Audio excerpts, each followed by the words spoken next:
Good afternoon, everybody. It is a hot, hot day here in the UK, and I don't know about you, but we were just having a small giggle about the fact that the brains aren't working, I'm which is melting. I'm melting. good.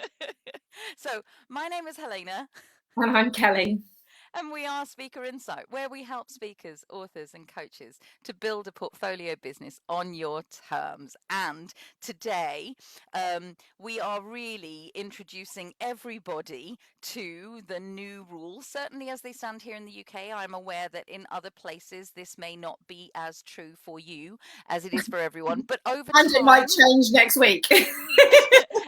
and that's exactly it. But over time, this is where it is. But we're the founders. Kelly and I are the founders of the Facebook group, the Connection Hub. So if you're not in the Connection Hub yet, please do come and join us. We've got 11,000 plus members in there who are a mix of speakers, authors, and coaches, but also the people who support them and supply them with all the things they need to run that business and go and be the change makers that they are in the world. So whether that's, you need a web designer, an illustrator, a graphic person, they're all in there wanting to support each other, as well as just having really great conversations that help you grow your business. And that's what it's really all about here.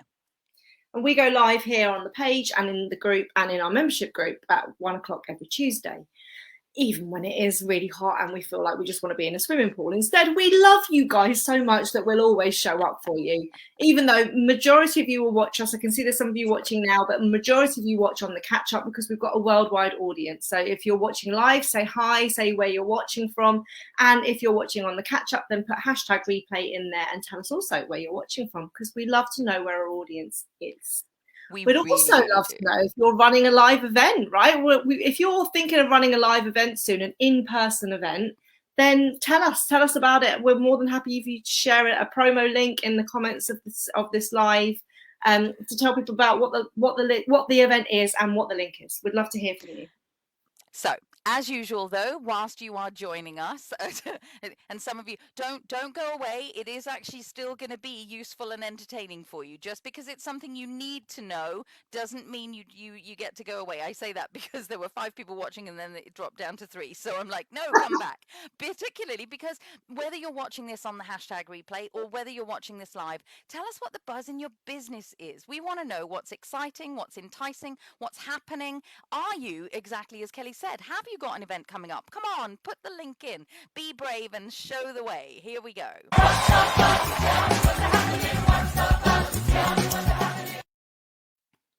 Great, good to see you. Scott from Essex is joining us. Maybe nice. An event that's coming up. We'd love to hear about it, Scott. But basically, the event that what we're sharing our buzz, which is actually making sure that you've got something to talk about when you meet somebody in the streets or when you are at a networking event. And they go, "Hey, what's happened over the last 18 months in your life?" You've actually got something to tell them about. And we do this weekly, and our buzz this week is that our event called Connect and Create, that we've been running for many years, and we used to do them once every 3 months, is actually back on, right? So we decided, and we'll tell you a little bit about why we decided this as we go through the live, but on the 30th of September this year, we will be holding our first Connect and Create of 2021. So we'll put the link in the comments for you to book. I highly encourage you to book quickly because there are only 4 spaces left. It's an event where we have 16 people there. You get to network, you get to practice your introduction, your pitch.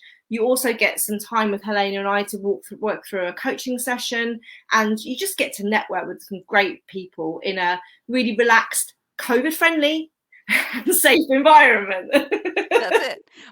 Which is obviously partly what led us to think about this in the first place. So so we really do want to, for a lot of us, business as usual is not ever going to be business as it was. But there are some things that you can do that actively allow us to really sort of play with this. So we want to make sure that you are doing everything you can to inform people. And in fact, actually, one of the things we want to do is kind of almost provide you with a little checklist of things to ensure that make it look like and that you are, but make it look like, and those are 2 distinct things that are both important to your audience that you are indeed being responsible and that you are being compliant with everybody's safety, that you are still paying attention to it. Go for it. Just on that, when Helena says look like, she doesn't mean look like and not do.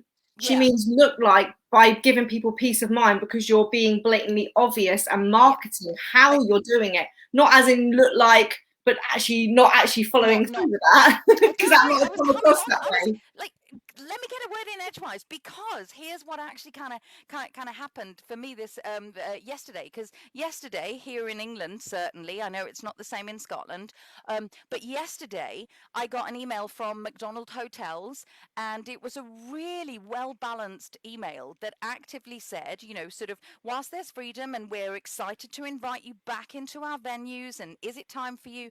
Here are the things that we're actually doing that allow you to feel safe and stay safe. So we've even canvassed all of our staff. If you're making a booking, please let us know if you'd like a more socially distanced place, or if you are in a larger group, how you're actually wanting to do this. And so the email actually, they've even canvassed their staff around. If somebody does prefer somebody to wear a mask when they're serving them, we'll comply with that. So what I mean by look like, exactly what Kelly was just saying, it's this whole thing of, what have you done in your business that you can make a promise about, that you can upkeep, that allows you to respect people's safety, people's wishes, people's desires in some way. So that's actually it was a great kind of example. Go on. Did you say it was an email from McDonald's? No, from the McDonald Hotels. Is that why you were smirking at me? I'm like, why are you smirking at me? I was like, God, you must be a really good McDonald's customer to get that. I am so not a good McDonald's customer. It's definitely not my thing. But anyway, but they do compliance really well. I like their little screens as I walk past them and everything. Oh my word, this is, for something dry, this is still going to be us entertaining ourselves. It Well, must be the heat, is all I can say. I Feel thought free to. I was thinking you can book private booths in McDonald's and tell them how they're going to serve you. But they've put up in the world since I last went into a McDonald's. So Kelly and I, before this live, were actually going, how do we make this fun? Well, this is obviously the way to do this for you. So let me put my serious head back on, because it is really warm. But let's start with venues. For a lot of you, as coaches, speakers, authors, you might well be launching that book of yours. You might well be running your first workshop or mastermind, and you might be excited to get people back together in a room, and really there's one bit which is just honoring the people who are coming in and seeing them for the first time. Do we hug? Do we not? What are we normally like? What are we not? But actually, even before that, there's a venue check. So for the Connect and Create Day, I spoke to Laura, who is the person who organizes everything for our venue, and did the, what are you guys doing? Is there anything I need to be aware of? Is there still limitations? What are you providing? What are you not providing? Which then allows Kelly and I to go, well, what else do we want to provide over and above that? So for example, they are still providing, hand sanitizer, for example, and that sort of thing. So this is really a conversation with your venue first and foremost for what they are doing, like McDonald Hotels, uh, and what's going on with that. But also just checking things like space requirements for social distancing. So the room that we have has a capacity of 16, and that is really what it is. We're in a discussion right now as to whether we limit 2 of those spaces, because actually what would that mean for us in terms of being respectful, etc., etc. So there are considerations that you might need to think about. Just even things like, is it a room on the 3rd floor where the windows don't open? Maybe actually ventilation would be on a day like today, ventilation would really be required. But what's the ventilation situation in our room? The windows actually open wide. They are big open Georgian sashes, and they are glorious. If you've never come to a Connect and Create Day, it's worth it just for that, because it's Just really for grand and the lovely. windows. Not the windows, the grunt. Oh, this heat is going to make us both prickly, isn't it? It's just funny. But sort of like, so ensuring you've got things like fresh air and as contactless coordination as possible. So sort of just even wedging the door open so that everybody comes in, so not everybody's touching everything, etc., etc. There's a whole bunch of things that you can think through that just allows you to actively support people in feeling safe, because you know, we don't know where people's opinions are around all of this, and reassuring them up front, again, back to this whole, what can you do to ensure that people even sign up for something like that? This might be the reassurance that somebody needs. So Yeah. it's really just about, what can I think through that allows me to invite people in a way that they might like to be invited. And I put the link in there for tag venues. So if you're actually looking for a venue at the moment, that's a really good place to start sourcing some venues. We've also got Claire Lee in the Connection Hub, who's our venue queen. So again, you can tag her in any post and actually state all the requirements that you're looking for capacity and ventilation and COVID compliant and all those contactless entry, all those types of things. She's been 18 months getting herself together to work on COVID compliant stuff and regulations. So that's one of the things to look at. Either contact Claire Lee in the Connection Hub or even look at Tag Venue to get an idea of what venues are available for you. For sure. So once you've understood, you know, why you're running the event, who you're running the event, and potentially where you're running the event, then you've got the next decision of should you make it hybrid, right? And knowing this from wearing my speaker agent hat, I know that majority of events that I have got speakers booked up for the next year or two are pretty much hybrid. Because people now, if they do a hybrid event, and a hybrid means that there's a live element and it's a live stream, for those of you who aren't aware of that term, that's really what most people are doing. Yeah. The reason why they're doing it is a couple of reasons. One, it reduces the risk for the booker, because if someone puts a massive live event on and costs hundreds of thousands of pounds, and then we go into a lockdown, then they lose everything. They get stuff back in insurance, but you know, it doesn't work.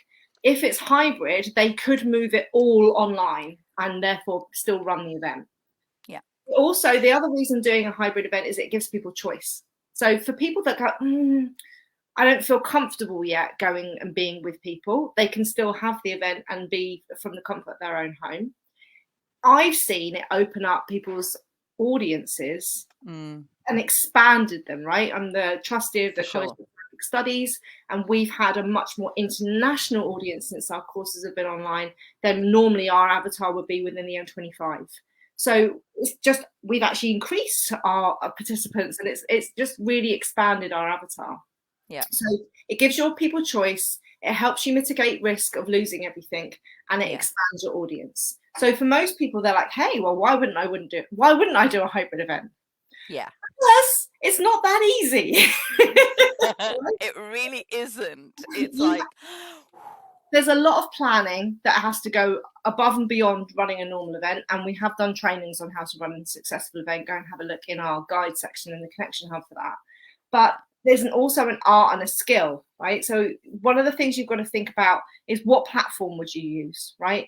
And this is where research comes in. So you might think, well, actually, we do a lot of networking at our event, like we do at the Connect and Create. So maybe you need to have a platform like Remo that actually hosts online networking and facilitates that feature for you. Or it might be the fact that your event normally has exhibitor booths or stands or multiple sessions going on that people can choose what seminar to go to. And therefore, you might want to be looking at platforms like Hopin that allow you to actually have all those facilities of stands, booths, and multiple sessions. So there's a lot of work that needs to go into actually researching what platform is going to be best for you. You could just be using good old Zoom or whatever if you're just doing a straight transmission and there's not really much interaction there. Yeah. But that's the next point, right? The next point is then, how do you make the online as engaging as the in-person? How do you do icebreakers? How do you do polls and ask questions? How do you have the whiteboard interactivity? How do you do exercises where people are actually moving around and not static all the time? And how do you balance that with the people in the room? If you are doing a hybrid, how do you balance that for the people in the room and the people who are live at home, right? Yeah. So we have done a training which we just put the link in, and I'll do it in the Connection Hub in a minute, about how to make those. I'll pop it in both, hun. Thanks.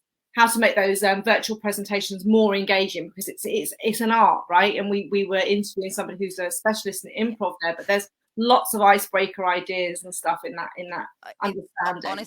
And it is a really entertaining one as well. And John Colby knows how to make it. Like, he literally is a demonstration of his With his craft. work, yeah, he is, Yeah, yeah, he's great. it was wonderful. So do go and watch that, whatever happens, because here's the thing: even though we're talking about events today, actually, your business is never going to look like it used to look. So you want to get as skilled as you possibly can. So it's well worth a look, whatever you're up to.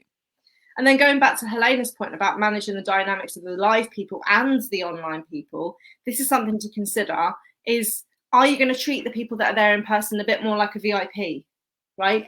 Yeah. Is there, are there extra stuff that they get access to that the people that are online don't get access to? Hmm. You know, after Q&A sessions with the speaker or whatever it might be, or little goodie bags or packs to take away. We don't know, but I'm seeing it much more of a trend in the industry that the in-person events are extremely interactive, Yes. extremely VIP like. So they're much smaller, they're much Yeah. more interactive, and they're much more engaging. It's not something where you'd be sitting in a large auditorium with thousands of people and you're just passively listening to a speaker. I don't really feel that that pretty much is where the events industry is going in the future. Yeah. Still large corporate AGMs and stuff, 100%, but not Yeah. those, the personal development seminars, not those types of expos. It's much more, if you can do it online, why would you bother with the cost and the hassle of doing it in person and making those people travel in and making those people, put them at risk of, Hmm. spreading germs and stuff when there's Yeah. no necessary. So really think about your event, about what makes it really special for people to be in the room with you Yeah. rather than just do it as an online event. And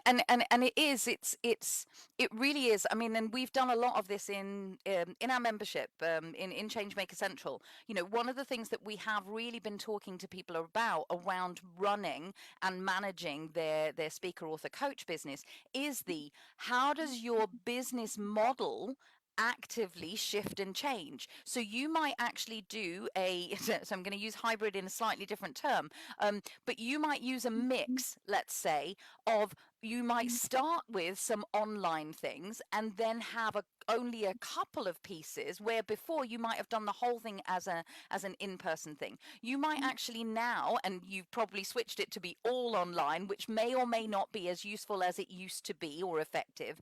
What you might now be looking at doing, and this offers a pricing flexibility for you for different clients Mm, as well, and opens up a market for you. Sorry, I'm turning this into something slightly different, but it's important, so I'm just going to do it. um, and what actually happens is you might actually go, this chunk is all online, this chunk is a piece that can be delivered in this way, this 2-day set, and then this 2-day set in a 3-month program, for example. Maybe it's the top and tail of it, maybe it's somewhere in the middle where they need to practice the skills they've been learning online, and then a wrap up at the end. Those bits can actually then be factored in as in-person events, and that actually allows you much more flexibility, as I say, partly in pricing, but also in delivery, and also in the logistics for a company that you might be working for. So there's a whole bunch of things that actually go on in this. So, yeah. Anyway, we always think wider, don't we, hun? yeah. So that's the thing. So we've now thought about, finding the venue. Then it's the decision, do I go hybrid? And Yeah. now we're going to go through a little bit more of a checklist, because Yes. even when we were doing the Connect and Create Day and getting that ready, we were like, oh, okay, this needs to change, this needs to change, this needs to be communicated. And That's so it. obviously we love to teach you what we do. And so Yeah. because we've just been through that process and making our Connect and Create Day live, we thought we'd share that little mini checklist with you. So it starts at the very oh, I nearly burst into song then. This heat, really, truly. Well, let's start at the very beginning. So you decide to have an event. One of the first things that you're going to need to do is you're going to need to send more communication than you might have been, just in terms of so your normal things around confirming the venue and all of that. You'll have set all of that up, but you also probably need to put multiple emails in around symptoms of COVID for them not to attend if they're actually doing that. You might require them to actually do a flow test beforehand. That might be part of what you're doing. You might also want to include your refund policy around if that is the case. What happens with that? Do you actually give them a place on the next one so that they can carry that over? Do you refund it straight away, etc.? So it works. Got to shoot for a client call. Great info, ladies, and I'll catch up on the rest on replay later on. Thank you so much. Thanks, Scott. And yeah, please do, because this will be your checklist that goes through. Enjoy. So really, you are thinking ahead on behalf of the client, but also letting them know. So that might mean you might not normally send an email out a week before. You might only send one 24 hours before. But actually, you might now need to. So when I was going up to Scotland to run my in-person event up there 3 weeks ago, actually, in order to travel up to Scotland, I needed to. So if people are traveling for your event, I needed to actually take a flow test to travel 3 days before. Yeah. So, you need to be factoring in and reverse engineering back from your event. When do I need to send out what communication? Yeah. And especially if your event's international, right? If you're starting off running your retreats or your masterminds and they're in different countries, then you're going to need to make sure that people understand what that country is, their compliance method is, and what they need to do beforehand, and what type of tests, and how long they need to isolate for, and all these things. There's so much more research for you to do, and then communicate that in enough time to your people. Which is kind of cool, because Kelly and I always say, don't put an event on in a month's time. You may not actually be in a position to do that. You may actually need to leave yourself more time, which means you can market it better. Which, Kelly, maybe this is a helpful thing after all. Yay, we love COVID. Anyway, Yes. so the next thing to do is this is what we were talking about when we were describing this live. Is it's not just about the checklist of protocols for you to do. It's also the stuff that you need to communicate, because we know that actually there's lots of people that are still nervous about leaving the house. They've got this their confidence issues. They're now hyper vigilant around germs and all the things that weren't on their radar before. So what you need to do is you need to make sure that even before people purchase a ticket to come to this event, that on your sales page, you are giving them peace of mind that you're being responsible. So you would need to tell them that about how compliant the venue is. And you'd also need to tell them, because remember, in the UK, we had Freedom Day this week, which is where actually the COVID restrictions were taken away in some places of masks and social distancing. So you actually need to be even more compliant, and by put on the sales page, say, look, and I'll use ours as an example for Connect and Create, that our venue has the hand sanitizers. We're making the choice to still have social distancing seating. Yeah. We're making the choice that people don't have to wear masks, but you're more than welcome to wear masks if you feel comfortable. But then people who only want to be in venues, because we've only got 14 people there, right? That's it's not a massive amount of people when you're all distanced. Yeah. We're like, okay, we're okay without masks. But there are some people who, if they didn't read that on the sales page beforehand and wouldn't go anywhere with masks, then we would filter that out for them. They'd make that decision that they don't feel comfortable going to that level. For sure. So you also, as Helena might have said, you might have on your sales protocol on your page that they need to have had a lateral flow test 48 hours before and send you the proof of that outcome, that it was negative, if you want to make sure that everyone feels really safe. But my point is that you need to communicate this on the sales page, and also, as Helena said, in your follow-up emails, because you're having to deal with people's peace of mind here as well as your own responsibility. And so back to that one. On Friday, I'm actually facilitating a 2-hour session. So I've been invited to facilitate a 2-hour session for a mastermind that happens on a regular basis. This is going to be the first time that they meet in person. What I've actually been party to, which I hadn't necessarily factored in, it's not been too bad, but, suddenly having sent out the, hey, here's your homework for the session, what I've now actually received back is a whole string that goes, I'm actually a little bit nervous about traveling on the train. This will be my first time, blah, blah, blah, blah, blah. And so I've suddenly been kind of, filtered in on this whole kind of communication. Now that gives me as a facilitator a really good sense of what do I need to do at the start of my session that actively allows this to happen. So that's what we're talking about. So back to the checklist. So communication, big thing. We just popped the mentioned popping Lawrence a little bit higher up. Hey, Lawrence, it actually got kind of bunched in with Remo, so it didn't actually show up on its own. So I'm glad that you've popped this in there. Thanks. And we like Hopin a We lot, like Hopin, yeah. which is really great for all sorts of reasons. So thanks for that. But yeah, so Kelly sort of mentioned this already, but of course you might actually, as part of your stash, you may actually have some hand sanitizer in terms of the materials that you bring with you, which is what I mean by that. You might put hand washing stations up. You might actually have that per table if you're going to have tables. You might even bring some masks for those people who might have forgotten theirs and who actually halfway through start to feel more comfortable with it. Oh, thank you. Someone just said you're both amazing. Anita, it's lovely, Anita. Oh, how wonderful.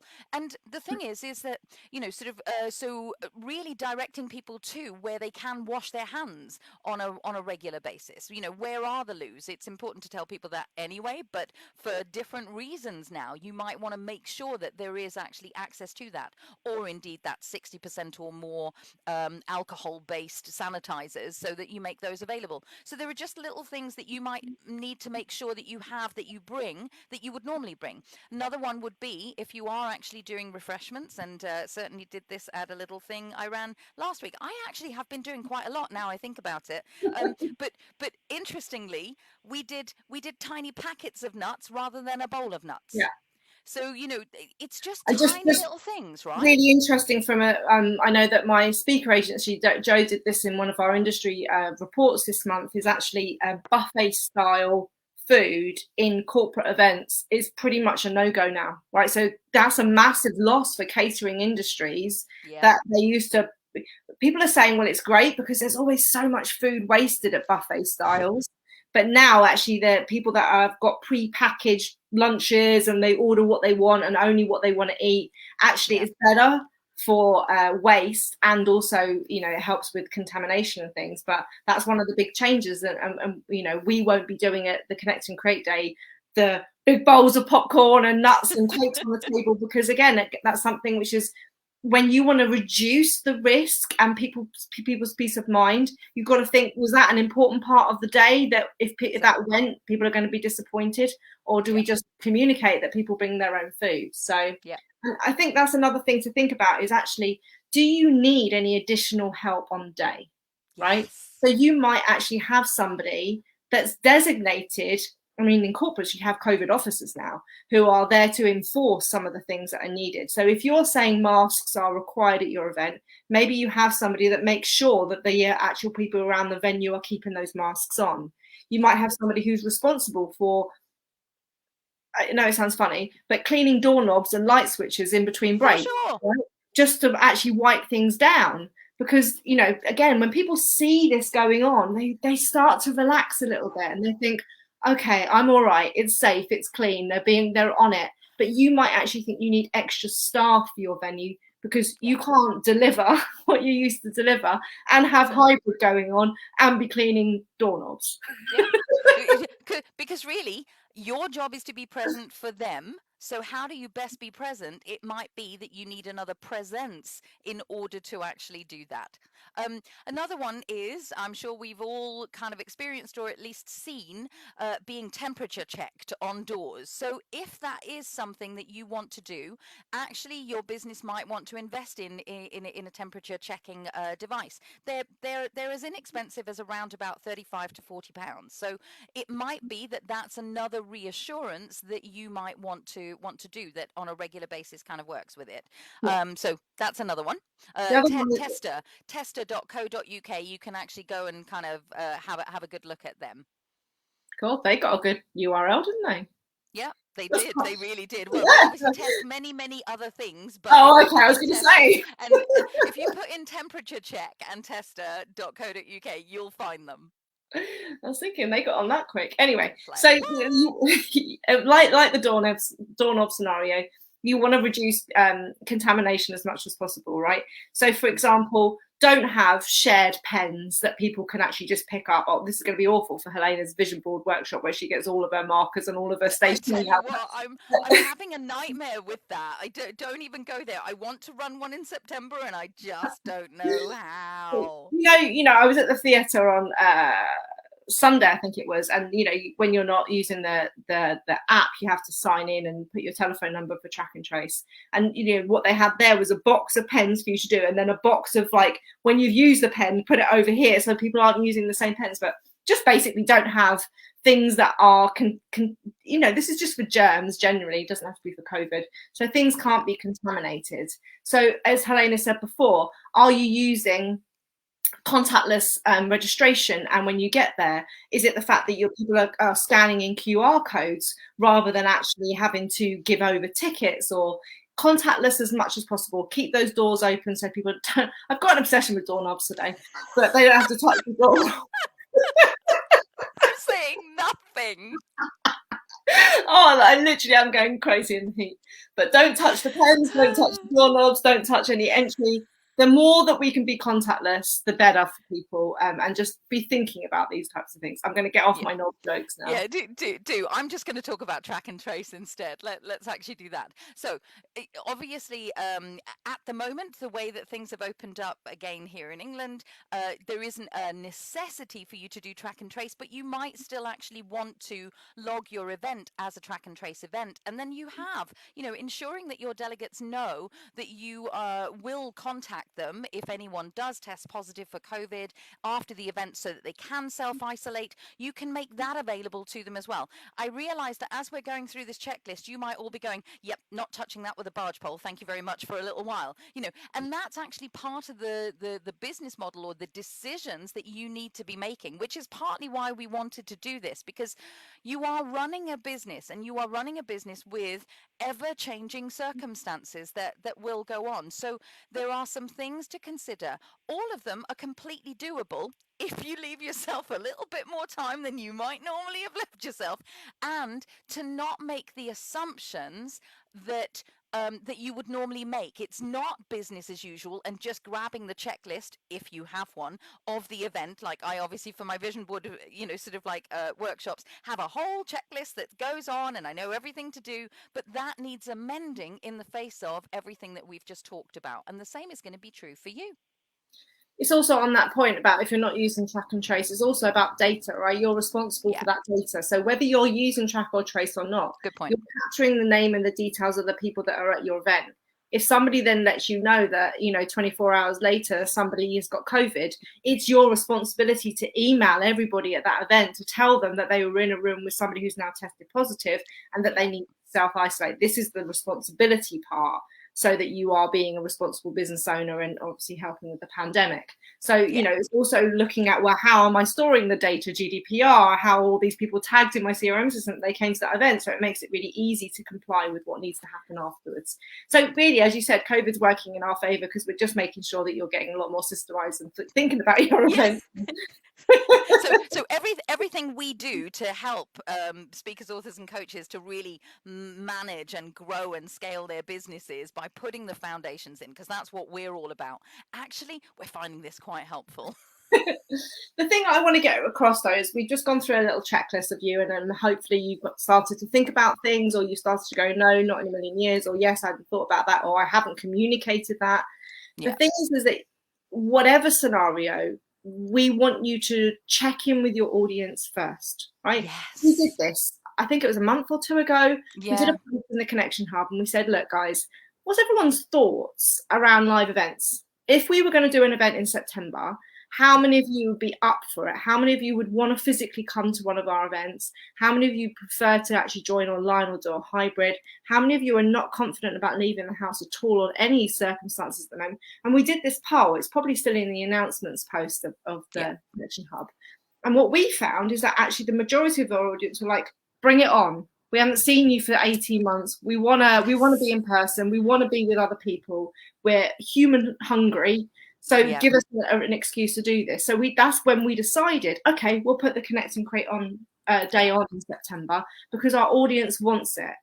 Don't assume anything, right? Because your audience could be or is completely different to ours. And also start asking the questions, what will give them peace of mind at the event? Mm-hmm. If your people are going, I need to be there if everyone's had a lateral flow test, otherwise I'm not coming, then that Yeah. makes you helps you make that decision as a business owner that Yeah. that might be something that you want to enforce. Okay. Yeah. So I really encourage you to do as much research, ask, and this is always whatever marketing or whatever event or Yeah. product you're doing, ask your avatar first. Yeah. But this will give you a lot more information. And it was really quite eye-opening for us about what our audience wants, didn't want, and Yeah. what they, and just I think is a values alignment, right? Yeah. People know that we're generally a safe pair of hands. Yeah. COVID, no COVID. We're not stupid. We're not, some of those people that I saw at the weekend in Leeds where there's just young people going crazy and they don't really understand anything about social behaviour, let alone COVID compliance. Yeah. We're not those types of people. So people feel comfortable as a safe pair of hands that we're not going to be stupid. So therefore, I think our audience is a little bit more relaxed. Yeah. But you need to do that research for yourself.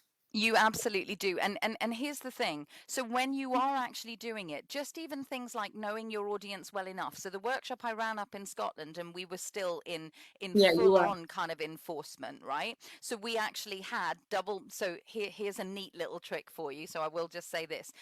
So we had a very large room for the 25 people that we actually had.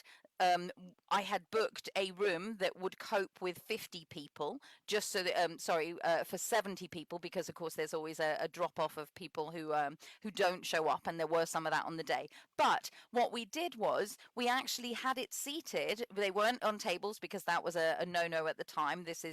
That's one of the shifting things. But we put double chairs out so that you actually had your own and a space for your bag, because then you're not just sat on a chair kind of just on your own. You actually have an extra space with you, because most people are used to sitting in theatre, so there's a chair next to them, and that's a comfort maker. Now that's just a tiny little thing that can actually do this. But the other thing that we instigated right from the very word go, so you might actually look at what do you say right at the very beginning, was we instigated this whole masks and asks. So whilst you're sat on your seat, you can actually do this. And this was, don't laugh at me, it absolutely worked. No. I'm thinking masks and arse. Kelly Tyler, seriously, your brain in heat is your brain in heat is all I can say. What can I say? But what I'm serious about is the masks and asks thing was because a lot of those people knew each other well, and this is what we're talking about. A lot of the people who are going to come to a Connect and Create Day are speakers, authors, and coaches. So half of those are very huggy people, and so the ask was around: Are you Are doing you a physical hugger? contact? Are you not? Are you stay Well, away? some people You have even got coloured badges, haven't they? I was just about to say exactly that. So what we actually instigated was, because we had badges on the day, so we had some coloured pens with some wipes by the side of them that actually allowed you to put a green kind of bit around your name, or a red bit around your name. I really ask me, or it's okay, I'm choosing to hug today, right? Could I wear a red badge for the rest of my life to say that I'm not a hugger? Just Kelly Tyler, genuinely you COVID, can. no COVID. Lawrence is Lawrence a is hugger. saying, Don't you I'm a come near hugger. me, Lawrence. Go Yeah. to her. Yeah, that's right. So I just get double. So what we're saying here is it is completely and utterly good that you can start building in-person events again, and you need to do it with a little bit of extra thought, not only around your business model, but around the care and attention that you put into planning and organizing and running your event. And even the post-event things need something, need a little bit of care and attention in there. So we obviously, we hope that we've stimulated you and not put you off having an event, but that actually, because honestly, if you run a community, if you've got a loyal base of fans, the chances are they want to see you. They actively want to be in your presence again. They want to learn from you. They want to actively partake of everything that you do. So We want to see you. We've got 4 spaces left at our Connect and Create Day, right? we Up. do. Which is really good. And if you are still stuck, or if you want to talk it through, if you want to do a little bit of sounding boarding around that, we absolutely always offer the Get Or get unstuck call. unstuck call, because I think I got stuck on the get unstuck. So a get unstuck call is really like the 15-minute fix, like the use my brain on your stuff that allows you to simply and easily talk something through, because the chances are that I've either got a training that I can direct you through to, we've got something that we've already provided that's a really good kind of document for it, but most importantly, we've got so much experience of working with hundreds, if not thousands, but certainly hundreds of speakers, authors, and coaches who are probably stuck or have been stuck on the thing that you're stuck on. So come and use this Pick our facility. brains. Not enough of you are using it. So just come and pick our brains indeed. And that's where it goes. So I'm just going to pop that. So we pop that in the Connection Hub. So if you're not in the Connection Hub, it really is reserved for those of you who are choosing to say, I'm a speaker, author, or coach. So if you're not in the Connection Hub, come on in and then book a call, because you'll see the link in this training. So on that note, I think for something that we thought was going to kind of take us only a short time, actually, we We're like still to make 40 sure minutes you. in. We're still 40 minutes I'm in, going for a cold shower. That's what I know. which is really good. So for those of you who've stuck with us, have a great, wonderful, productive rest of your week, and we will catch you next Tuesday for our next live. Take good care, and I will see you out.